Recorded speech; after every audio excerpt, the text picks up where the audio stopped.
Well, dream a little dream of freedom. Imagine that concept. Hi, everybody. I'm Bill Whittle here with Steve Green and Scott Ott, and this is your right angle.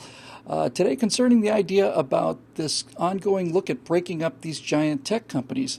We strangely find ourselves on the same side of the argument as people like Elizabeth Warren, which is mind boggling, but nevertheless, the objective is the same, although I suspect for different motives.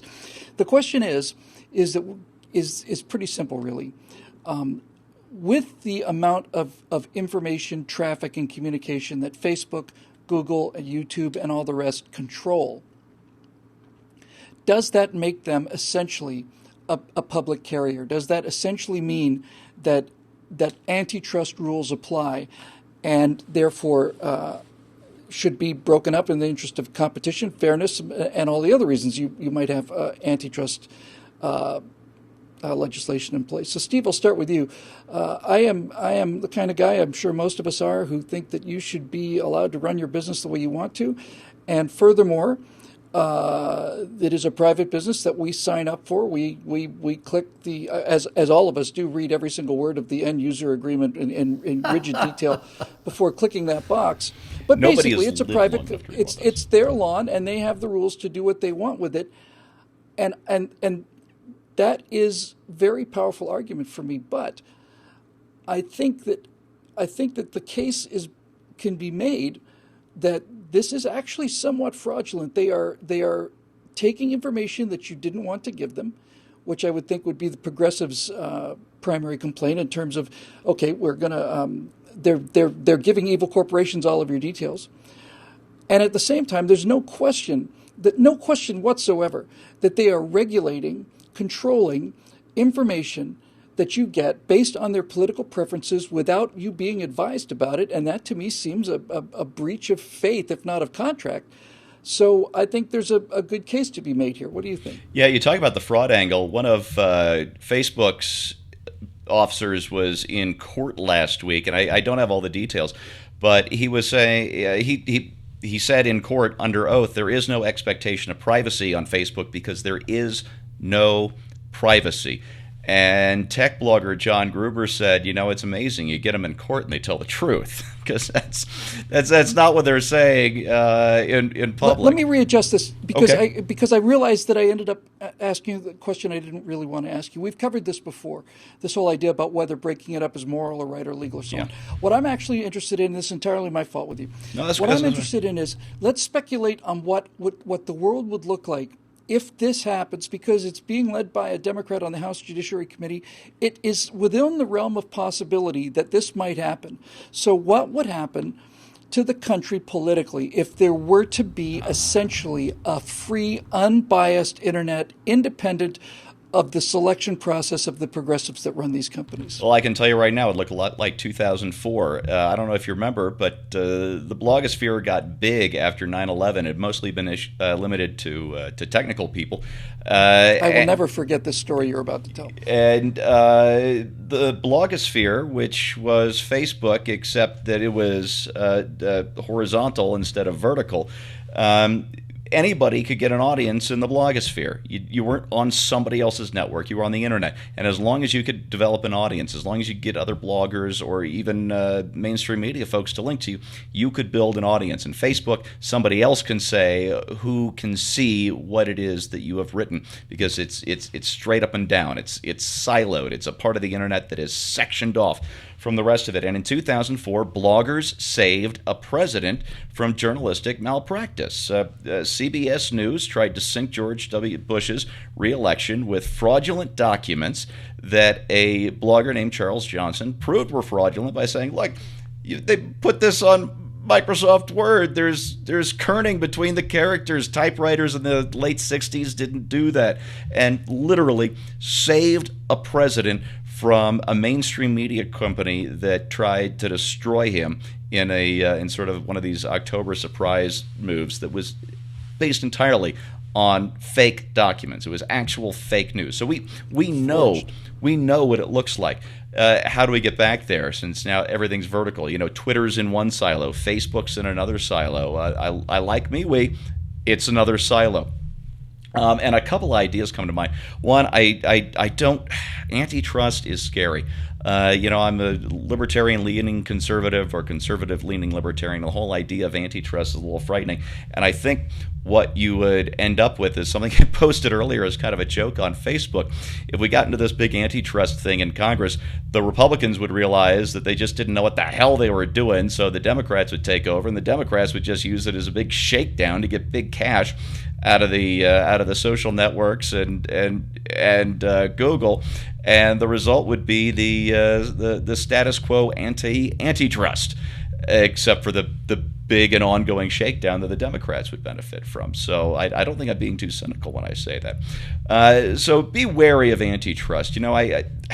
My first serious relationship was with a woman that we now just call the spooky chick. The last person I said her real name to died of leukemia 6 months later. This is a true story. And she was just one of these really poisonous individuals that every time there was any slight against her, real or perceived, she got super vindictive. So let's not make sure that just because Facebook and Twitter have slighted us, that we're going to mess up the internet trying to work our will upon them through the law or the courts. Let's be very careful of that. That said, I don't even know how you split up. YouTube is a money-losing operation. The only reason Google bought YouTube was to vacuum up the data that users would provide them. Without that, YouTube can't exist. They've got you can't run server farms for free to upload and distribute all that video. So splitting them up is even problematical. But two ideas that maybe might change their behavior. One, web publishers have an exemption from common carrier status, a legal exemption. I think it's part of the CDMA law, where unlike the telephone company, you can't prosecute the telephone company for hosting a phone call between two mobsters plotting a murder because they're a common carrier and they're not liable. The same is not true of websites. They have all the benefits of being a publisher and deciding who can say what, and they have all the protections of a common carrier. You can't sue them for it. Let's remove that legal protection from them right there and make them act like the common carriers that they actually are. I'm talking about Facebook and Twitter here. And the other is, give me a piece of the action. Facebook and Twitter make their money by selling my data, my metadata, to advertisers. They don't actually sell the data, but they target the ads, and these targeted ads are very, very valuable. So fine, give me a cut. You make 15 cents off a targeted ad. You know what? You built the infrastructure, you did all the hard work, you took the entrepreneurial risk. You keep 10 cents of that. The other 5 cents come right back to me. That's interesting. Financial incentives usually appear to be best. Scott, I'll just gloss again over the moral issue of it because we've covered that ground before. To me, it's a case of the electric company charging conservatives more for electricity than they charge liberals, and not even telling me about it. And if you found out that would be true, you would have a legitimate case to say there's something not right here.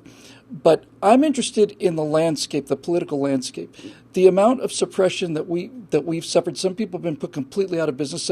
Our revenues are 10% of what they used to be before this election of Donald Trump made the left realize that Trump was elected because people got to hear bad things about Hillary, and that can't be allowed anymore. So what do you think would the landscape look like if you were to have a non-biased information sharing service where the number of people that your video is seen by is determined by the number of people who subscribe to the video page and not by some algorithm that looks at whether or not this is filled with conservative content, looks for words like flag, patriotism, military, all this other stuff, and then suppresses the distribution of that message? What would the country look like with a fair media? Social media. The difficulty in imagining this is in that there have always been gatekeepers for information. From the beginnings of the ability to publish your information in some sort of medium that could carry. In other words, it wasn't just the sound of your own voice as it came out of your mouth. And so once we got beyond the ability to record our words and to carry them somewhere, then there quickly became too much information for you to be able to sort through it. And so people have made a lot of money over the years. You know, everybody from Instapundit to TV Guide, when they used to have TV Guide, have been essentially aggregators of information. The Drudge Report is probably the best known on the right. It's all they do is basically read a bunch of other news and post the headlines they find interesting. There are tens of thousands of headlines every day that they do not post on the Drudge Report. And we go to the Drudge Report because for whatever reason, we think we're going to find interesting stories there. We don't particularly think we're going to see everything in the world there, but we're going to see things that appeal to us. The challenge, especially with the technology now available for us to be able to follow what you're interested in and then offer you more of the same, is that people become less and less broad-minded, in the sense that they're only getting the information that already agrees with what they agree with. And as you've suggested, and I don't know, I only know what people have told me. I don't know this to be true, but what you suggested is that they're actively suppressing content to me about things that I would be interested in. Without question, that's what's happening. And I believe that you believe that. I'm just saying I don't have the evidence of that myself. You do. But they are certainly banning individual users, and we see Yes. that much more on the right than the left. Yeah, and I'll tell you, I hear, because I read very broadly, and so I hear crybabies on both sides saying we're being suppressed. And I know that the right believes that they're being suppressed much more than the left. I think the left believes that they used to have a lot more freedom than they do now, and that they're now being suppressed. But I think ultimately, designing an algorithm that is fair, that introduces people to ideas they've not yet seen, but doesn't keep them from seeing ideas that they're interested in, is a very touchy business. So in effect, like if I when I was a kid, we had an encyclopedia set. We had a Collier's encyclopedia, and every paper I ever wrote for school, because I was too irresponsible to go to the library and find books, I drew from the Collier's encyclopedia. But if there was some guy standing in front of our bookshelf when I went over to write a paper about Mount Popocatépetl, who steered me to an article about Kilimanjaro, even though I was wanting to do something else, that would have been interfering with my ability to gather information in a way that we couldn't even imagine back then. Now that happens. So what do? I think that you can do two things, and this is frankly on a personal level, not on a banning level, not on a breaking up or what's the thing that you're doing to the big what the term you just used about the like Ma Bell was Common carrier. Yes, broken up. Anyway, so I've done two things. In the last half year or so, I've just deleted all the social media apps from my phone. And that reduces my access and my involvement with social media radically to the very few times when I get on, frankly, for issues of self-promotion. I don't access Twitter at all. I don't use Instagram at all. I don't use Pinterest. And I go to Facebook only to post videos. So that's one thing that you can personally do. And then the other thing is that you can seek out alternative sources of information, or the information that, like, the information's still out there. Like, nobody is keeping you from reading Dennis Prager. It's just that they're not feeding it to you in your stream anymore. So if you want to see Dennis Prager has a website, I would guess, and you could go and see Dennis Prager's website. Now, you could get ticked off at Facebook for not feeding you Dennis Prager's website, and Dennis Prager could get ticked off because he's paying all this money to produce these videos. But ultimately, I think it's Facebook's business, and that's their business model. We knew what it was when we signed up. We knew he was a snake when we picked him up. And we just need to adapt ourselves to the reality, unless you want to take this kind of, I think, pretty extreme action of saying, we're going to break up Facebook, we're going to break up Google. I don't have much doubt in my mind about this. The reason that monopolies have a separate sort of set of rules governing them is pretty simple. If I were to find, for example, that my electric company was charging me more than my neighbor because I was a conservative and he was a liberal, I don't get to go to another electric company.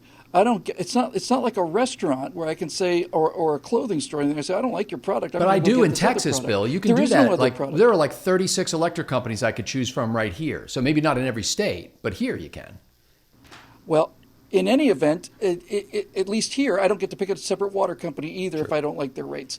And forget about all of the rate pressure and how competition lowers costs and raises value. The fact of the matter is, I just spend a moment looking it up. As we record this right now, we have on our YouTube page, which has been growing quite a bit in terms of subscribers, we have 130,438 people who have pushed a button saying, I would like to be notified when another video from this channel shows up. And it's simply, we're not getting 1% of that. Dennis Prager said he thought Prager University went out to 2% was their research. 2% of the people on Facebook who clicked a button, said, I want to see Dennis Prager's videos. Let me know when they come up. Prager University said it's about 2% of the total number that sign up actually get the message. And this is just plain fraud. It's simply immoral, and it should be illegal. So I don't know what happens if you break up these things, but I do know that what happened when you broke up Ma Bell, because I lived through that. Wasn't really paying close attention to it whenever it was, 1970 something, early 70s, mid 80s. But I lived through it. You had one phone company that would charge you $7-8 a minute or something for long distance calls. I mean, you say hi to grandma. Okay, oh yeah, gone. And when that company was broken up, other companies were then able to enter the market when they simply were not able to go and lay in their own phone lines. You couldn't do a mom and pop startup on a telephone company in 1968. It was just not possible. You could not provide competition into the system because the competition was impossible. So I suspect that if they do this, we would start to see something like competition for people's dollars. We would start to see something like this is a website that or this is a video hosting site that favors conservative content. I would like to see one that says it doesn't touch it. That's all I want. We don't make decisions for you. If you hit the button that you want this channel, you're going to see the video, and there are no algorithms or nonsense like this. It's a very simple thing. But by breaking up these existing tech giants, you would allow competition to arise in a market where network effect, which is the value of something, is determined by the amount of people who are on board playing the game. You would break that deadlock. And I'm beginning to think that this is really the only way to have some sort of freedom of information in this country, which we assume we get when we push these buttons on Facebook and YouTube. I will say this in conclusion. When we all had our own blogs, and Scott had Scrappleface, Steve had Vodka Pundit, I had Eject, and there were thousands, millions others, we were on our own territory, and we would use methods to get people to come to our own territory. And we all, in the conservative sphere, made a gigantic mistake when we went to Facebook. It looked like a good idea at the time because we believed what they told us, namely that a group of people who had our common interests would select our videos and we would be seen by the people that wanted to see us. That was the assumption that we made the move over. But what we ended up doing was moving on to somebody's private property, and the person whose private property it is lied to us. And so now we have to decide, what are we going to do? Do we leave this private property? We can't afford to host videos at BillWhittle.com. There's no way. But videos are being hosted. So I think it's reached a point where there's going to have to be some action. And maybe the best case scenario, or the most likely case scenario, is if this gets serious enough, perhaps Mark Zuckerberg, who determines what America and the world sees, his personal political angle determines what billions of people see. And they don't even know that is happening. That's got to go. So what's going to happen with the fair internet? If we ever had a fair YouTube, a fair Facebook, simple click the button, see the picture thing, the country would vote like Kansas. We'd have America back again. Anyway, that's my opinion on it. And if you're one of those people who's a subscriber to YouTube, thank you. If you want to find out all the videos you're probably not getting, you can always go to BillWhittle.com, where we post our own list of videos. And the membership is important now more than ever, as these people make a concerted effort to make sure that you don't ever get to hear the other side of an argument again. And they've been very effective with it. So, they've got billionaires and we've got you. We're counting on you. So if you're one of the people that watch this show frequently, we really need your help over at BillWhittle.com, and the country needs your help too to stay free. And that's the whole objective of this company and why Stephen Scott and I are here, why you're here. Thanks for joining us, and we'll see you next time on Right Up.